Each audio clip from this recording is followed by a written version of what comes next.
सत साहेब भगत जियो सभी को राम राम। दास आपकी सेवा में फिर से हाजिर है। सुमरन के बारे में बताया सतगुरु गरीबदास महाराज ने कि कबीर साहब ने किन किन का उद्धार किया। केवल अच्छे और सच्चे ही नहीं बल्कि अधम से अधम और पापी से पापी लोग भी तिर गए। कैसे तिर गए? नाम की नौका पर बैठकर तिर गए। सतगुरु की कृपा हुई तो तिर गए। कोटि जन्मों का पुण्य था, युगों युगों के पुण्य थे तो तिर गए। सतगुरु की बात पर यकीन किया, विश्वास किया, प्रेम किया तो तिर गए। यदि विश्वास और प्रेम रहेगा और नाम सुमरन रहेगा तो तिरना ये परम आवश्यक है। ये 100% सच जानकर मान लीजिए इस बात को कि अवश्य तिर जाएंगे।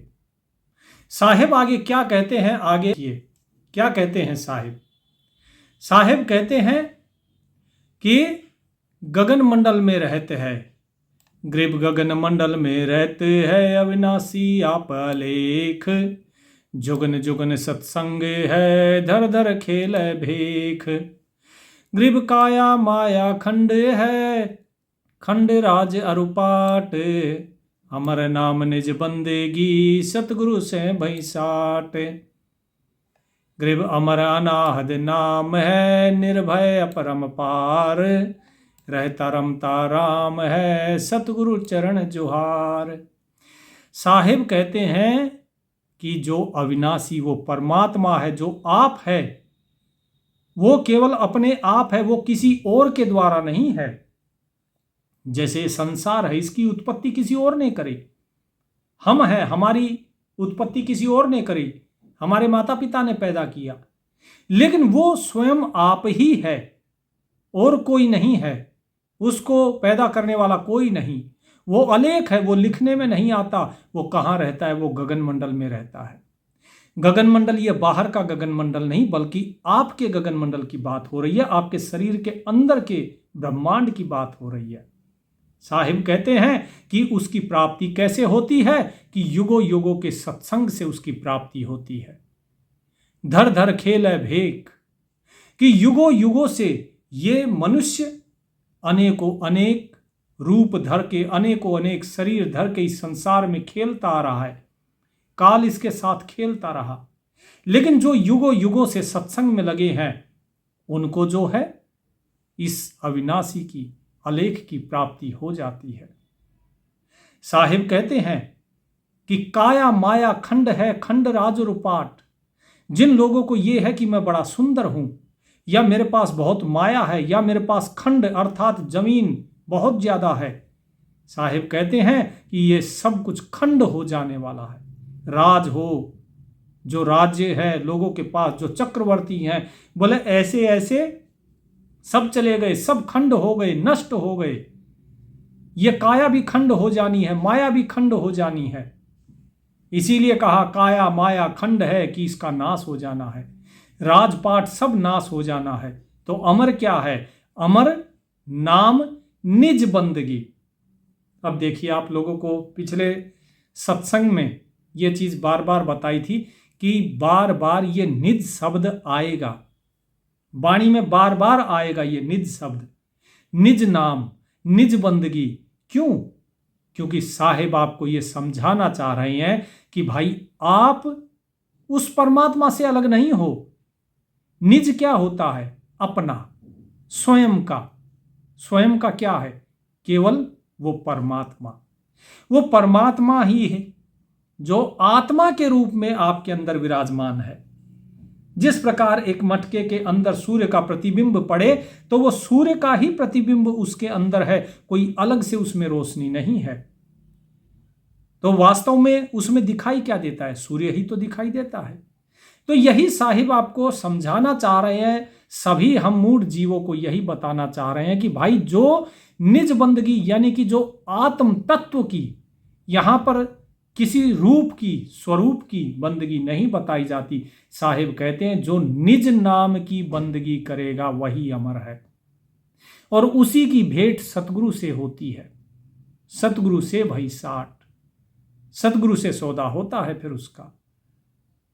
फिर क्या कहते हैं, अमर अनाहद नाम है, निर्भय अपरंपार, रहता रमता राम है, सतगुरु चरण जोहार। कि जब सतगुरु से भेंट हो जाती है तो सतगुरु के चरणों का जोहार कीजिए, सेवा कीजिए, अपने आप का समर्पण कर दीजिए सतगुरु के चरणों में, क्योंकि वो परमात्मा जो रहता रमता है, अर्थात सब जगह रहता है, सबके अंदर रमा हुआ है, जो निर्भय है, अपरंपार है, वो केवल वो परमात्मा की प्राप्ति नाम के द्वारा प्राप्त हो सकता है वो, और वो नाम अमर है, अनाहद है, और वो नाम आपको सतगुरु देते हैं। फिर क्या कहा आगे, साहेब बताते हैं कि गरीब अविनाशी निचल सदा, करता को कुर्बान, जाप अजपा जपत है, गगन मंडल धर ध्यान। गरीब बिन रस ना होए बंदगी, बिन चिस्म्यो दीदार, बिन श्रवण बानी सुने, निर्मल तत् निहार।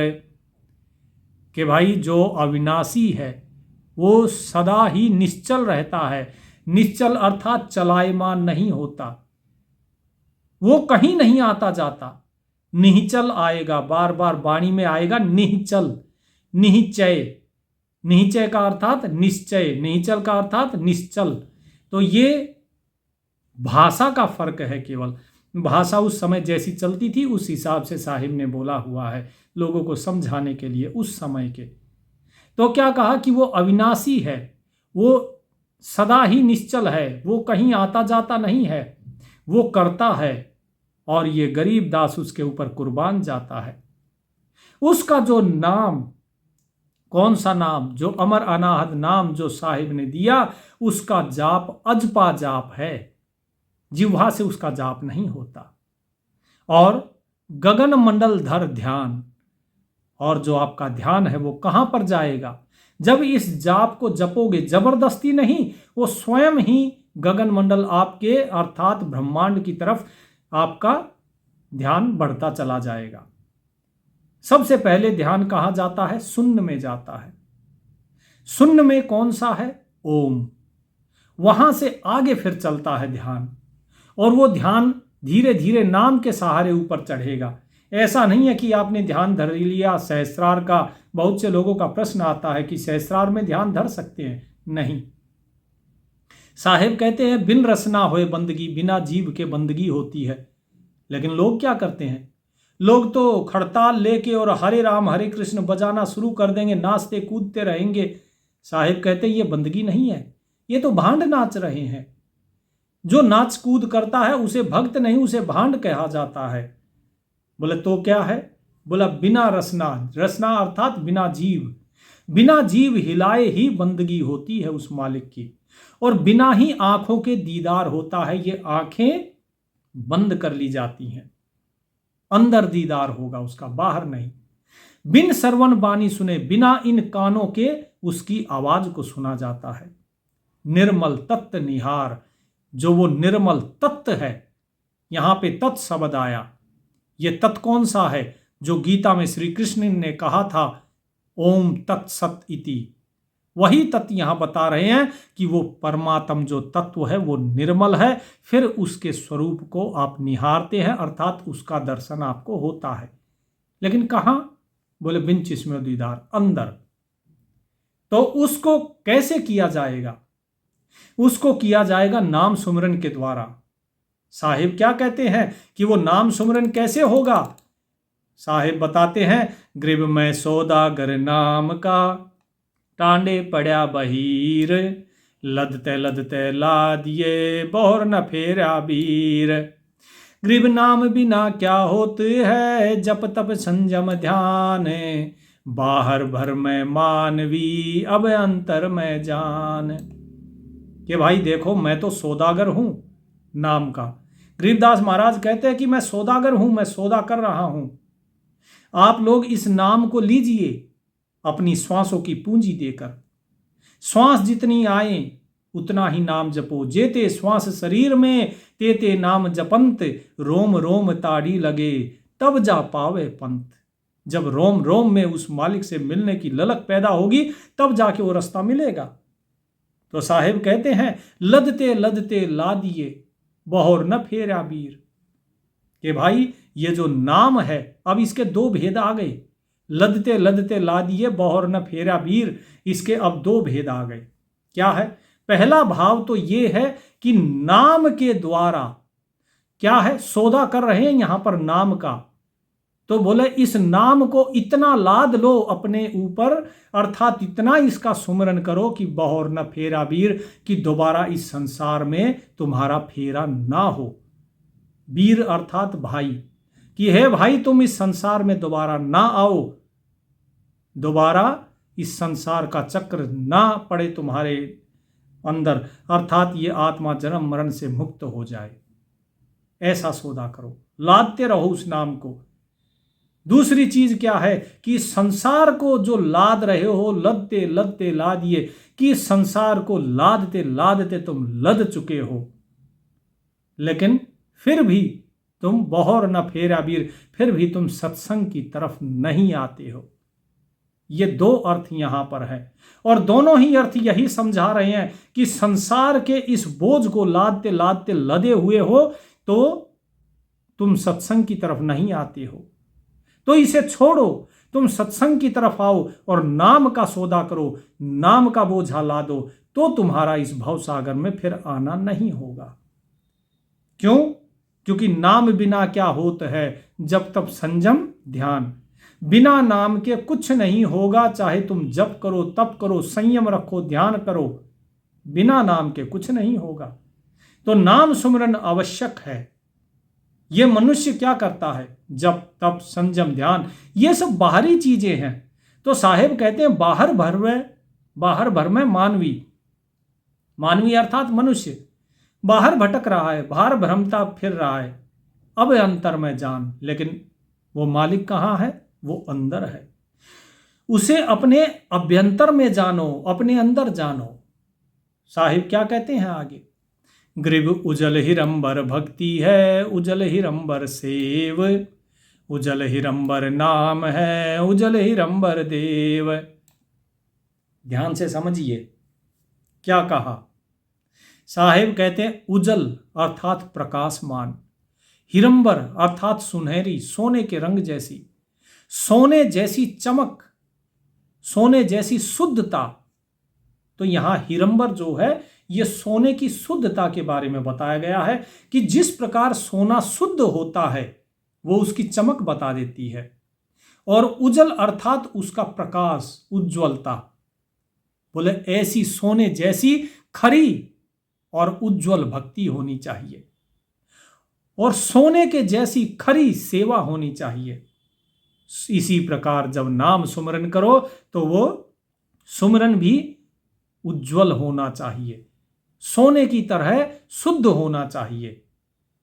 तब आपको वो उज्ज्वल हिरंबर देव अर्थात वो सोने जैसा शुद्ध देव, वो प्रकाशमान वो देव वो प्राप्त होगा।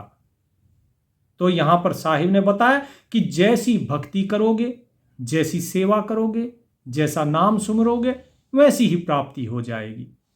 कबीर साहिब कहते हैं जहां आशा तहां बासा होई, कि जैसी आशा होगी वहीं पर जीव का निवास होगा।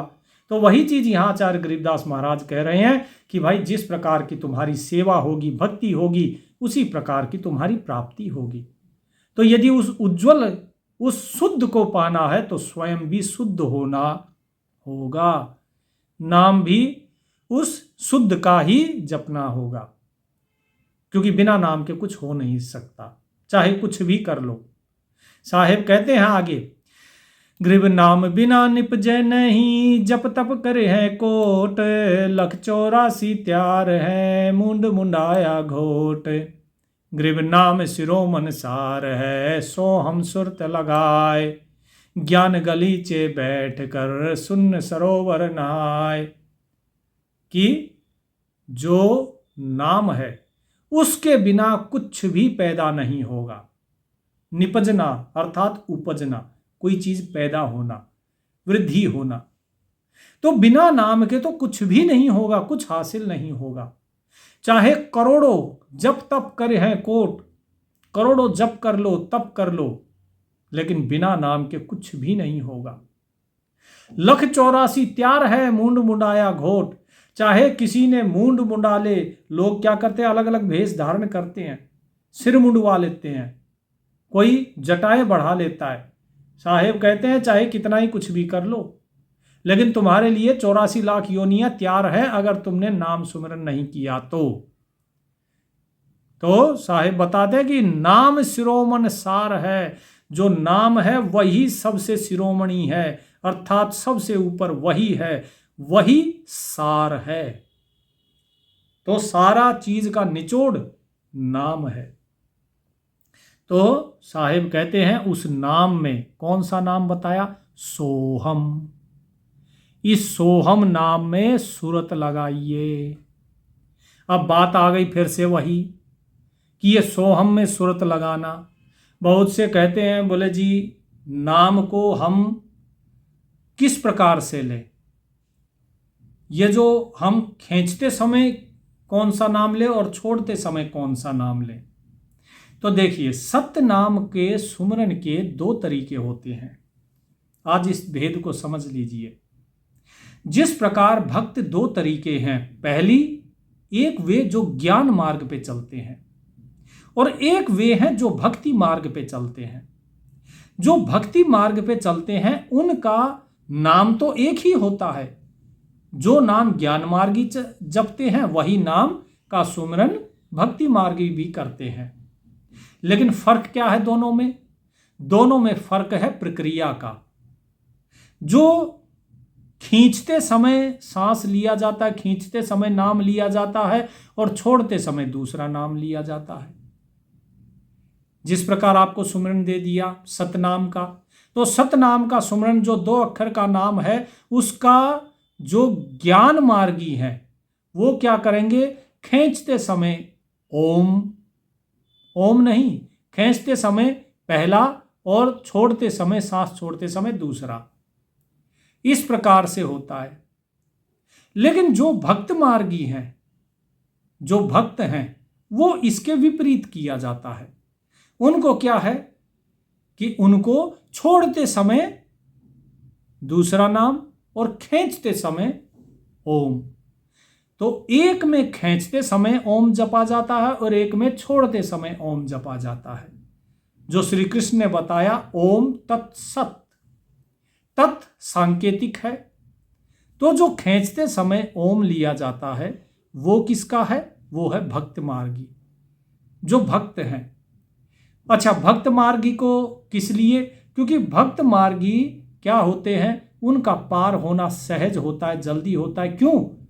क्योंकि वो अपना अहम छोड़ रहे होते हैं। जबकि जो ज्ञान मार्गी होता है उसके अंदर मैं रहती है, वो शुद्ध मैं की तरफ चलता है। तो ये 2 अलग अलग तरीके हैं। तो इसीलिए यदि आप भक्त मार्ग पे चल रहे हैं, भक्ति मार्ग पे चल रहे हैं, तो आपको क्या करना चाहिए? आपको खींचते समय ओम का जाप करना चाहिए। जब श्वास अंदर भर रहे हैं तब ओम का जाप करना चाहिए। और जो लोग ज्ञान मार्ग में हैं उनको सांस छोड़ते समय ओम का जाप करना चाहिए। तो यहां भाव का फर्क है, और जैसे ही भाव का फर्क आ जाता है वैसे ही ये सुमिरन जो है ये पलट जाता है। इसीलिए यदि किसी को लगता हो नहीं जी ये सांस ऊपर लेना नहीं नीचे छोड़ना चाहिए, जिसको नीचे छोड़ना है वो नीचे छोड़ लो, और जो खींचते समय ओम का जाप करना चाहता है वो खींचते समय कर लो। इसमें कोई फर्क नहीं। फर्क केवल आएगा एक ही चीज का कि देखिए, बीज चाहे सीधा डालो चाहे उल्टा डालो, खेती में बीज तो उगेगा ही उगेगा, उससे कोई भी फर्क नहीं पड़ेगा। फर्क केवल एक ही चीज का पड़ता है, मैं का, अहम का। तो जो ज्ञान मार्गी और भक्त मार्गी हैं, इन दोनों के केवल इस सुमिरन में फर्क है और कुछ भी फर्क नहीं है। अब इसमें एक चीज और आपको बता देते हैं जो बहुत ही जरूरी है। बहुत से लोगों को क्या होता है कि वो सुमिरन साधना में बैठते हैं। जब सुमिरन साधना में आप बैठते हो तो आपको क्या लगता है कि जी हम इस मंत्र का जाप तो कर रहे हैं, लेकिन ये मंत्र का जाप जब हम करते हैं तो कुछ हो नहीं रहा है। अब बहुत से लोग क्या करेंगे, बोले जी हमें झिंगुर की आवाज़ सुनाई दे रही है। बहुत से लोग क्या करेंगे कि हमें किस चीज़ की आवाज़ सुनाई दे रही है, बोले शंख की, घंटे की। इस प्रकार से उनको आवाज़ें सुनाई देना शुरू हो रही हैं। तो उनको जो नाम दिया गया है तो ये समझ जाइए कि आपको इसी नाम को और इसी विधि से ही सुमिरन करना है। अब दूसरे लोग क्या कहेंगे, बोले जी हमें कुछ हो नहीं रहा, तो इसका मतलब आप तुरंत समझ जाइए कि आप भक्ति मार्ग में नहीं, आपको ज्ञान मार्ग में चलना है। क्योंकि आपका मन और आपकी जो बुद्धि है वो ज्ञान मार्गी की बुद्धि है। कुछ लोग होते हैं जो तर्क नहीं करते, जो समर्पण करते हैं। जो समर्पण कर दिया वो भक्त मार्ग में आ गए, जो तर्क करते हैं वो ज्ञान मार्ग में आ गए। समर्पण के लिए पूरा विश्वास, श्रद्धा, प्रेम चाहिए। और ज्ञान मार्गी में तर्क होता है, वहां स्वयं का अनुभव करना होता है। तो जिस जिसको नामदान दिया गया गुरु जी के द्वारा और जिस जिसके अंदर ये धुनें पैदा होनी शुरू हो गई हैं, इसका मतलब वो भक्त मार्ग में है, वो भक्ति मार्ग में चलने वाले हैं। तो वो अपना सुमिरन जारी रखें, सतनाम का सुमिरन चलते रहिए। लेकिन जिनका नहीं हो रहा है कुछ, वो अपने नाम को पलट लीजिए। नाम को पलट लेंगे, क्यों? क्योंकि इसका मतलब आपका मन और आपकी बुद्धि, आपका चित्त ये किस तरफ है? ये ज्ञान मार्ग में है। तो आपको तर्क के माध्यम से ही, ज्ञान के माध्यम से ही मुक्ति प्राप्त करनी होगी। तो उसके लिए आपको नाम का सुमिरन पलट देना है। जिसको भी ये शंका होती है कि नहीं जी मुझे तो सांस छोड़ते समय ओम का जाप करना है, तो वो उसी प्रकार करें फिर। तो उम्मीद करता हूं इसमें किसी को अब शंका नहीं रही होगी। नाम चाहे सीधा लीजिए चाहे उल्टा लीजिए, उससे कोई फर्क नहीं पड़ता। फर्क पड़ता है कि आपके भाव से, कि आपका भक्ति का भाव है या ज्ञानी का भाव है। तो इस चीज पर आज का हमारा सत्संग भी रहेगा। इतवार को सत्संग करते हैं, तो इस चीज को आप उम्मीद करता हूं अच्छे से समझ गए होंगे। तो साहिब यही कहते हैं कि भाई जो नाम है वही सबसे शिरोमण है, वही निचोड़ है। तो अपनी सूरत को सोहम में लगाइए और उसके बाद क्या करो। अब यहां पे जो सूरत को सोहम में लगाना है, तो ये किस मार्ग की बात हो रही है? ये हो रही है ज्ञान मार्ग की, कि ज्ञान गलीचे बैठकर शून्य सरोवर नहाए। तो यहां ज्ञान मार्ग की बात हो रही है। तो इसीलिए कोई यहां दुविधा में ना रहे कि जी ये नाम तो ऐसे जपा जाना चाहिए था या फिर ऐसे बताया था, आपने ऐसे बता दिया, अभी ये तो उल्टा बता दिया। तो इसीलिए यहां स्पष्ट कर दिया गया है कि ये ज्ञान मार्ग की बात हो रही है। तो जो सूरत लगानी है सोहम में, ये ज्ञान मार्गी के लिए है। ठीक है जी। अब इसके बाद साहिब क्या बताते हैं? ग्रीबमान सरोवर नहाइये, हंस परमहंस का मेल, बिना चोंच मोती चुगे अगम अगोचर खेल, ग्रीब गगन मंडल में रम रया, गलता ना महबूब, वार पार नहीं छेव है, अब चल मूरत खूब। ठीक है जी। अब बोले मान सरोवर नहाइए। जब सुमिरन करोगे इस मंत्र का तो मान सरोवर पहुंचोगे आप, वहां स्नान करते हैं। हंस, आत्मा को यहां हंस कहा गया है। परमहंस वो परमात्मा, फिर वहां आत्मा और परमात्मा का मेल होता है। फिर वहां हंस जो होती हैं, हंस क्या करते हैं? कौवा खाता है मछली और हंस चुगता है मोती। तो यहां कहने का अर्थ है कि बिना चोंच मोती चुगे अगम अगोचर खेल, कि वहां पे बिना चोंच के मोती चुगते हैं हंस। चोंच नहीं है लेकिन मोती चुगते हैं। क्योंकि मोती क्या है?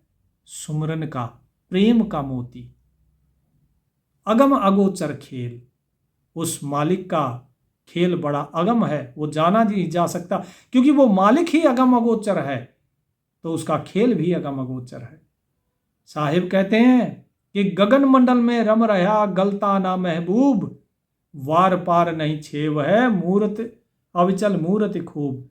कि वो मालिक गगन मंडल में रमा हुआ है, सारे ब्रह्मांड में गलतान हो चुका है। गलतान अर्थात पूरी तरीके से मिल जाता है, जैसे पानी के अंदर नमक मिल जाता है, फिर आप उसे अलग नहीं कर सकते हो। ठीक इसी प्रकार यहां जो बताया हंस परमहंस का खेल, ये भी मिल जाते हैं। हंस परमहंस का मेल, खेल नहीं मेल। तो हंस और परमहंस जब मिलते हैं तो गलतान हो जाते हैं हंस। गलताना महबूब, उस महबूब में, उस परमात्मा में ये हंस गलतान हो जाते हैं। इनका कोई पार नहीं पा सकता उस मालिक का, उसका कोई वार पार नहीं है, उसका कोई छेव नहीं।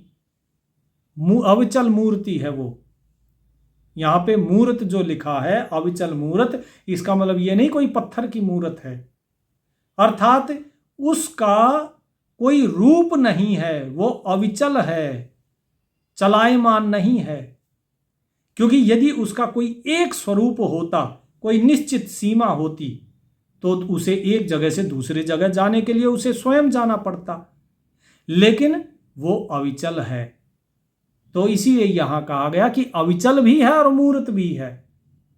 खूब बोले, बहुत बढ़िया।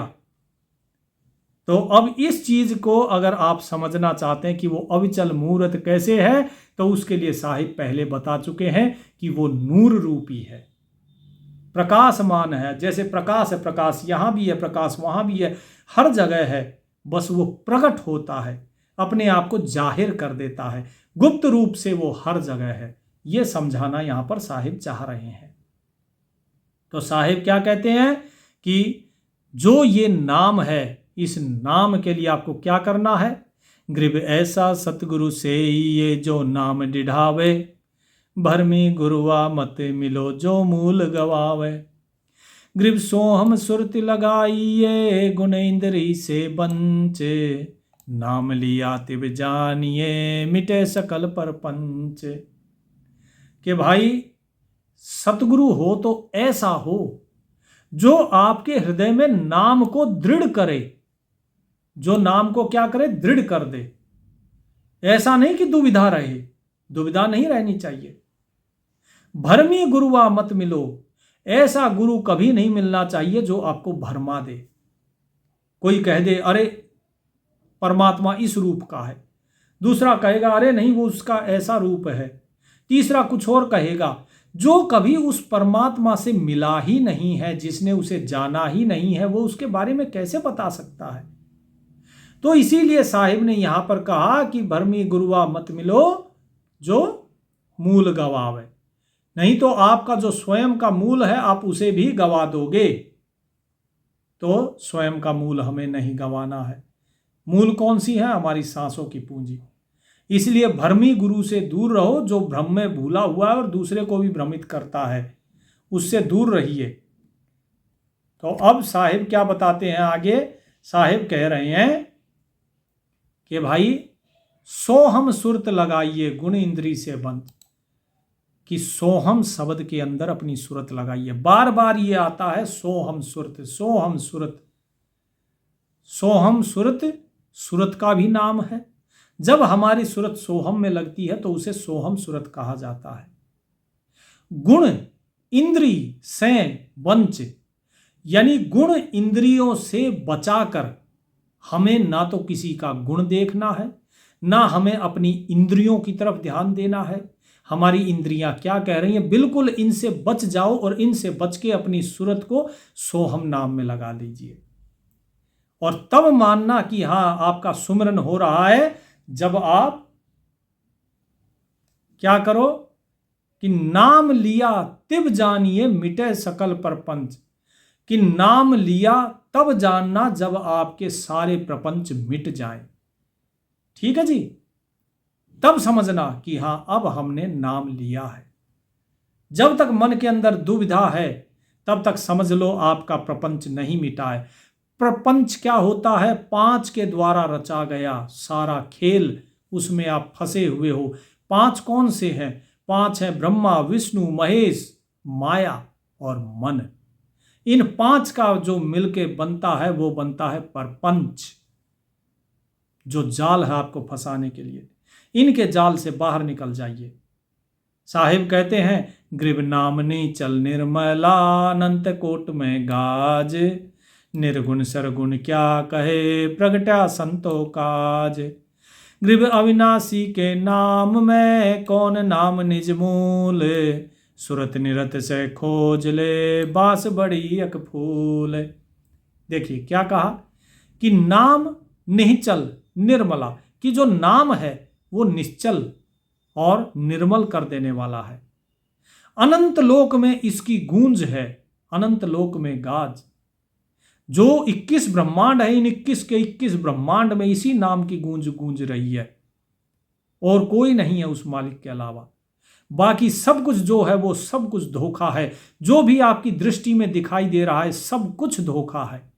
निर्गुण सरगुण क्या कहे, प्रगट्या संतो काज, कि वो परमात्मा ना निर्गुण है ना सगुण है, उसके बारे में हम कुछ नहीं कह सकते कि वो निर्गुण है या सगुण है। जो निर्गुण सगुण के चक्कर में पड़ता है वो फंस जाता है। अगर निर्गुण सरगुण के चक्कर में पड़ गए, इसका मतलब आप प्रपंच में फंसे हुए हो। ये निर्गुण सरगुण भी प्रपंच है। वो मालिक, उसका जैसा मन करता है वो निर्गुण हो जाता है, उसका मन करता है वो सगुण हो जाता है। वो तो अपने संतों के काज, संतों के कारण ही उस संतों के उद्धार के लिए वो प्रकट हो जाता है। प्रगट्या संतो काज, वो प्रकट होता है, वो पैदा नहीं होता, वो प्रकट होता है। अब आप पूछेंगे, बोले जी अविनाशी के नाम में कौन नाम निज मूल, कि भाई जो परमात्मा है उसके नाम में हमारा स्वयं का मूल नाम क्या है, क्या बताओगे? साहिब कहते हैं कि इस चीज को कोई नहीं बता सकता। क्यों? क्योंकि जो वो मालिक है वही हमारी आत्मा है। परमात्मा आत्मा में कोई भेद नहीं है, इसीलिए जो उसका नाम है वही हमारा नाम है। तो फिर कौन सा नाम है हमारा?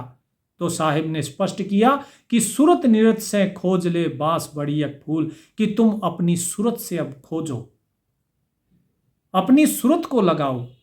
किस में? नाम में। कहां? सो हम सूरत लगाइए, कि सो हम नाम में अपनी सूरत को लगाइए। सत्य नाम के सुमिरन में अपनी सूरत को लगाइए, और जब अपनी सूरत निरत को लगाओगे, उससे खोजोगे अपनी श्वासों को, श्वास श्वास में नाम सुमिरन करोगे, तब आपको समझ में आएगा कि जो बांस, बांस अर्थात जो महक होती है, खुशबू, कि खुशबू बड़ी है या फूल बड़ा है। तो फूल क्या है? फूल दिखाई देता है, लेकिन क्या खुशबू दिखाई देती है? नहीं दिखाई देती, लेकिन है तो सही। तो साहिब ने क्या कहा कि भाई ये सारी चीजें सूरत निरत के खोज से पैदा होती है, अर्थात ये अनुभव का विषय है, ये समझाने का विषय नहीं है। ये मन बुद्धि इंद्रियों से नहीं समझा जा सकता।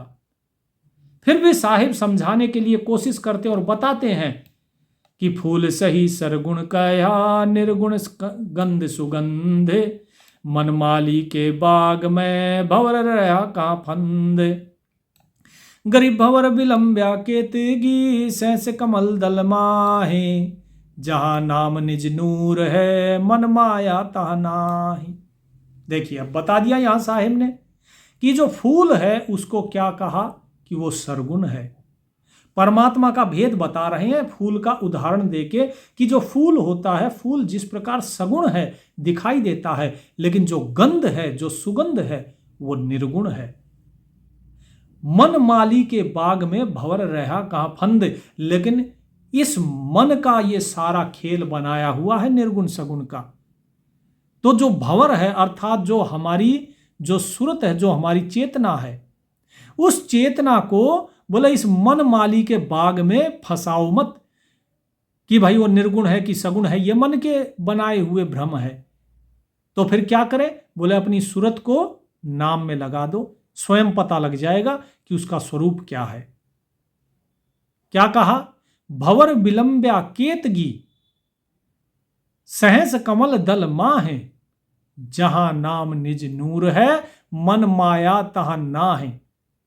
अर्थात जब सहस कमल दल पे पहुंच जाता है ये भंवर, अर्थात जो आपकी जो सूरत है, जो चेतना है, जब ये पहुंचती है भंवर गुफा में, केतगी क्या है? फूल, कि जिस फूल के ऊपर ये बैठता है भंवर, वो वास्तव में क्या है? सगुण है कि निर्गुण है? ये कब पता लगेगा? जब ये सहस्र कमल दल में पहुंचता है, जब ये सूरत पहुंचती है सहस्र कमल दल में, तब इसे पता लगता है जहां नाम निज नूर है, जहां नूर रूप में हमारा नाम है। तो हमारा स्वरूप क्या बताया यहां पे साहिब ने? कैसा स्वरूप है? हमारा स्वरूप है नूरी। तो ये नूरी जो स्वरूप है, इस नूरी स्वरूप के बारे में साहिब बता रहे हैं कि वहां पर सहस्र कमल दल पे जब पहुंचते हैं तब ये पता लगता है। लेकिन वहां पर क्या है? मन माया तहा ना है, वहां ना मन है ना माया है। और जब मन और माया नहीं होगी तो जाहिर सी बात है वहां प्रपंच नहीं होगा। जब प्रपंच नहीं होगा तब आपको अपना वास्तविक जो स्वरूप है वो स्वरूप आपको दिखाई दे जाएगा। कौन सा? वो नाम का नूर रूपी स्वरूप, वो आपको दिखाई देगा। तो आपके सारे भ्रम दूर हो जाएंगे कि वो निर्गुण है या सरगुण है। तो निर्गुण सरगुण के बारे में सोचना नहीं। परमात्मा जैसा है वो वैसा है, उसे कोई बांध नहीं सकता सगुण में या निर्गुण में, साकार में या निराकार में नहीं। जो उसे बांधता है वो भरमी गुरु है। वो जो बताया ना ऊपर, भरमी गुरुआ मत मिलो जो मूल गवावे, अर्थात वो आपको भटका रहा है। ऐसे भ्रम में डालने वाले गुरुओं से दूर रहना चाहिए। अर्थात कुल मिला के सारे का भेद क्या निकला? इस सारे का भेद केवल एक ही निकला कि मनुष्य को अपना स्वयं का अनुभव करना पड़ेगा, तभी उसको जान सकता है। दो साखियां और लेते हैं, उसके बाद इसका आपको गूढ़ अर्थ भी बताया जाएगा। गृह पंडित कोटि अनंत हैं, ज्ञानी कोटि अनंत, श्रोता कोटि अनंत हैं, बिरले साधु संत। गृह जिन मिलते सुख उपजे, मेटे कोट उपाधे, भवन चित्रदस ढूंढिए, परम स्नेही साध। कि अनंतो अनंत आपको पंडित मिल जाएंगे, करोड़ों ज्ञानी मिल जाएंगे, करोड़ों आपको श्रोता मिल जाएंगे, लेकिन जो साधु संत हैं वो बड़े बिरले होते हैं। वो बिरला ही कोई मिलता है, मुश्किल से करोड़ों क्या अरबों में कोई एक होता है। साहिब कहते हैं कि उसके साथ मिलने से क्या होगा? जो ऐसा साधु संत होगा उसके साथ जैसे ही आप मिलेंगे, उसकी वाणी सुनेंगे, तो जिन मिलते सुख उपजे, मेटे कोटि उपाधि, उसके साथ मिलने से आपको सुख की प्राप्ति होगी, आपके मन में आनंद आएगा।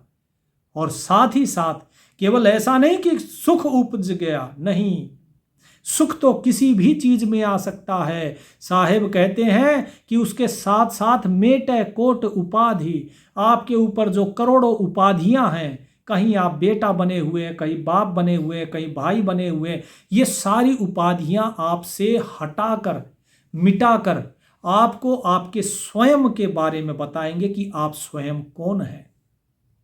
भवन चतुर्दश ढूंढिए, परम स्नेही साध। 14 भवनों में ढूंढो, अगर कोई उस परम पिता परमेश्वर, उस परमात्मा का कोई स्नेही प्यारा कोई साधु अगर मिल जाता है तो यहां पर साहिब यही चीज बता रहे हैं कि भाई देखो, जब कोई व्यक्ति गुड़ खाता है तो वो उसका स्वाद बखान नहीं कर सकता। अगर वो बखान कर भी देगा तो क्या उसके बखान करने से आपको गुड़ का स्वाद पता लग जाएगा? यदि आपने कभी गुड़ खाया ही नहीं होगा तो कैसे बखान करेंगे?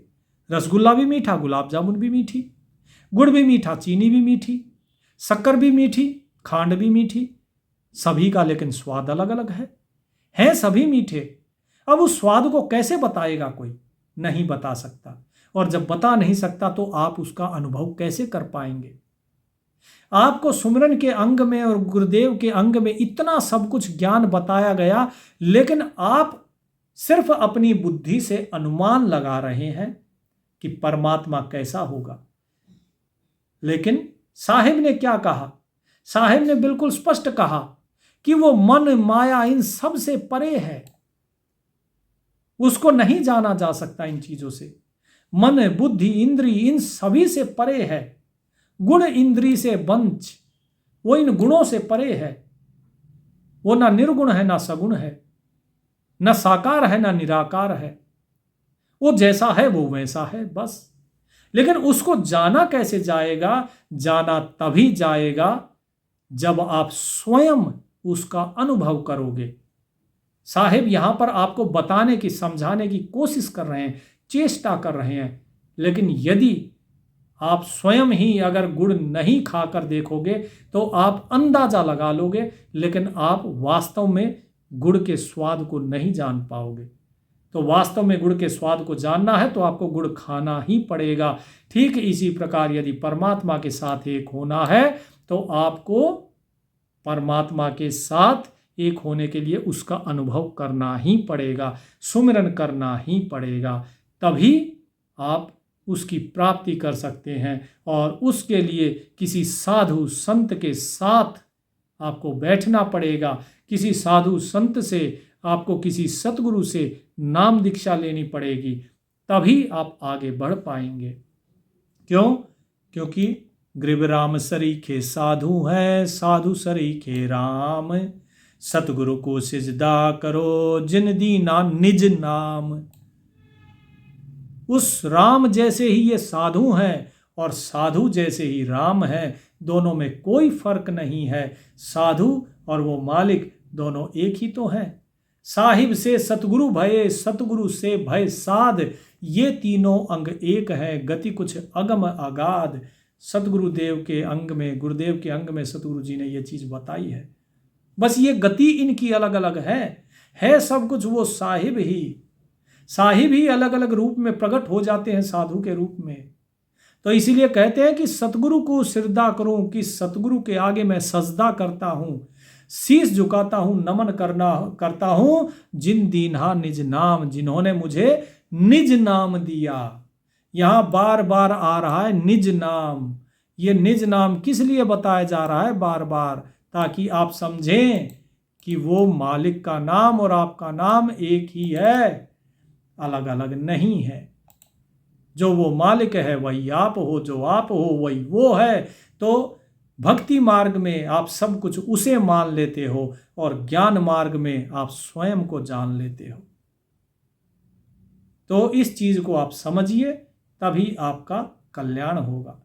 परमात्मा आप सभी का भला करें। उम्मीद करता हूं कि आज का सत्संग आपको समझ में आया होगा कि प्रपंच क्या है, परमात्मा निर्गुण है कि सगुण है, किस प्रकार से पता लगे, ये सारी चीज़ें आपको उम्मीद करता हूँ समझ आई होगी। सेवक आपसे विदा लेता है, मिलता है अगले सत्संग में। तब तक सुमिरन कीजिए। सत साहिब।